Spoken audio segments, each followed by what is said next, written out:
कुर्मी समाज की मांग है कि पेशा कानून जब तक लागू नहीं होना चाहिए जब तक कुर्मी को आदिवासी नहीं बनाया जाए। देखिए, पेशा कानून जो है वो बन चुका है 1996 लागू करने की बात जो कहा जा रहा है और लागू है वो 1997 में लागू हो चुका है।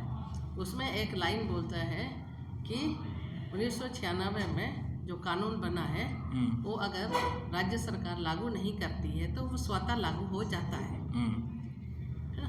वो लागू है ऑलरेडी। अभी सिर्फ सरकार को, राज्य सरकार को उसका नियमावली बनाना है, जिसमें नियम बनाना है जो पेशा कानून के आधार पर बनना चाहिए। इसमें कुर्मी हो चाहे नहीं हो वो तो सरकार को बनाना ही है। लेकिन उन लोग इस बार फिर जिस तरह से पिछले बार जोर शोर से उठाए थे हम कि हमको कुर्मी जो हैं उनको आदिवासी बनाया जाए, आदिवासी में शामिल किया जाए, फिर एक बार वो मांग जोर शोर से उठा रहे हैं। इस पर क्या कहें? रही बात कुर्मियों की, तो वो जब 1932 में जब लिस्ट अंग्रेजों का जो सरकार था उस वक्त ही लिस्ट में उन लोग को लिया जा रहा था। तो उस वक्त उन्होंने कहा था कि हम लोग जो हैं आदिवासी नहीं है, कोल नहीं है। तो उन लोग अपने खुद स्वतः उसमें से हटे। तो आज जब भारत देश आज़ाद हुआ तो आज़ादी के बाद भी जब 52 में लिस्ट बन रहा था उस वक्त उन लोग अपने आप को क्यों नहीं शामिल किए? तो अब जब इतना सारा यहाँ जब 5वां अनुसूची लागू हो चुका है उस वक्त अगर वो लोग अपने को लिस्ट में लाते तो आज शायद झारखंड 6वीं अनुसूची होता है। लेकिन उस वक्त भी वो लोग फायदा लेने के पता नहीं किस तरफ लुढ़कना चाहते थे, जिस कारण से वो लोग उसको अपने को लिस्ट में नहीं लाना चाहे और है जो उस बेनिफिट से को खो दिए। और आज जो हम बेनिफिट पा रहे हैं, हमको 5वां अनुसूची हमने लड़ कर लिया, आदिवासियों ने जब लड़ के ले लिया, इस चीज़ों को बनवाया, लागू करवाया, तो आज वो लोग बोलते हैं कि हमको जब तक आदिवासी नहीं बनाएगा तब तक लागू नहीं होना चाहिए। ये किस तरह का बात है?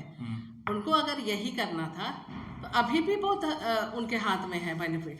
भाई अनुसूचित इलाका तो क्षेत्र तय हो चुका है ना, उस क्षेत्र में तो कम से कम पेशा कानून लागू होने दीजिए।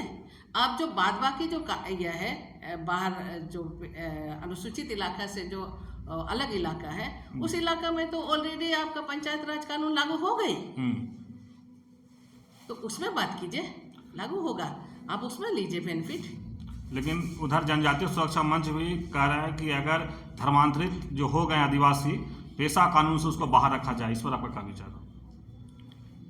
देखिए, वो पेशा कानून बना है क्षेत्र के आधार पे, कोई किसी व्यक्ति विशेष के आधार पे नहीं बना है।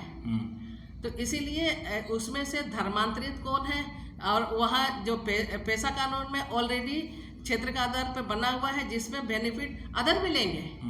इसमें ऐसा नहीं है कि सिर्फ क्रिश्चियन और नॉन क्रिश्चियन ही रहते हैं उस क्षेत्र में। उस क्षेत्र में आपका ओबीसी भी रहते हैं और एससी भी रहते हैं, उनको भी उसी से गाइड होना है। तो इसमें उनको बेनिफिट मिलेगा तो निश्चित है उनको भी बेनिफिट मिलेगा। तो इसमें नॉन क्रिश्चियन और क्रिश्चियन को बेनिफिट देने का तो सवाल ही नहीं उठता है ना। और पेशा कानून बोलता है कि पारंपरिक स्वशासन व्यवस्था लागू होना चाहिए। तो पारंपरिक स्वशासन व्यवस्था में तो ऑलरेडी लोग हैं, तो इसमें क्रिश्चियन नॉन क्रिश्चियन का तो सवाल ही नहीं उठता है ना। तो इसमें नॉन क्रिश्चियन को सिर्फ क्रिश्चियन को यानी बेनिफिट नहीं होना चाहिए और क्रिश्चियन को बेनिफिट होना चाहिए, ये तो सवाल नहीं होता है। दूसरा अभी है कि मुख्य सचिव को उन लोग चिट्ठी दिए हैं और ये कहें कि जो धर्मांतरित हो गए हैं आदिवासी उनको जाति प्रमाण पत्र भी नहीं बनना चाहिए, और नहीं तो हम लोग दिल्ली तक इस बात को उठाएंगे। देखिए, ये जो जाति प्रमाण पत्र है ये लिस्ट है, अनुसूचित जनजाति का लिस्ट है। लिस्ट में वो किसी एक जो है क्रिश्चियन और नॉन क्रिश्चियन दोनों एक ही जाति के हैं, ठीक है, और दोनों जो है लिस्ट में है ऑलरेडी। और उसमें हमारे में किली होता है, किली जो टाइटल होता है जिसको बोलते हैं, जैसा मेरा किली है, मैं देवगम किली की हूँ, ठीक है। देवगम किली का जो मेरा भाई है वो क्रिश्चियन बन जाएगा तो उसको बेनिफिट कैसा नहीं दीजिएगा, उसको कैसे अलग कीजिएगा, आप बताइए। क्षेत्र विशेष के हिसाब से सब लिस्टिंग होता है। तो मेरा यही जवाब रहेगा। परिचय दीजिए, नाम बता दीजिएगा अपना। हाँ, मैं सुषमा बिरुल